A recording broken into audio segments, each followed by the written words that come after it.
เจิดเอ้ยเจิดฮึว่าเนื้อใดเกาะวังหันนะก็ห้องอาเจิดนั่นแหละหันปิ่นไว้คักปันยัง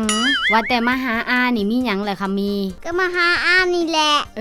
ฮู้แล้วว่าแต่มาหานี่มีเวียกหยังสันดอกกะอีเมลเราให้มาถามเจ้าถามหยังกะอีเมลเราสิเข้าในเมืองไปซื้อเจเฮิบให้อีพอ แล้วก็เลยให้มาถามเจ้าว่าสิไปนำเราบ่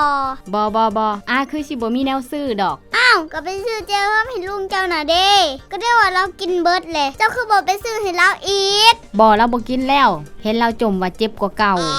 อ้าวคือเป็นจังซั่นเป็นนักเป็นเจเฮิบนี่บ่น่าสิแม่นติเห็นเราจมอยู่โอ้ยเจ้านี่ตั้งบ่ฮู้หยังเนาะแม่นหยังเลยค่ะมีโอ้ก็ลืมบอกเจ้าว่ากินสุดยอดสมุนไพร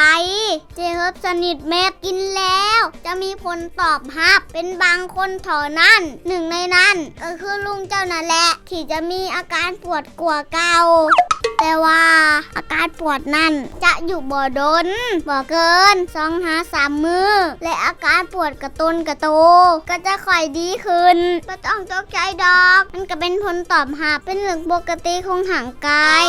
กินแล้วจะบ่มีผลเสียต่อร่างกายมีแต่เฮ็ดให้สุขภาพร่างกายดีขึ้นเรื่อยๆแล้วจะเพิ่มสารอาหารให้แก่ร่างกายจะเข้าไปเสริมสร้างซ่อมแซมในส่วนต่างๆของร่างกายให้ดีขึ้นเรื่อยๆโอ้แนวนั้นบ่ค่ะมีแม่นแล้วไป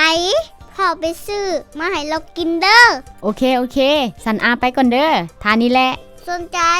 ซื้อได้ที่ศูนย์จำหน่ายสบายดีสอบซ้ำเนี่ยหอยลงกงหน้าคอนไกสอนพงวิหารโทร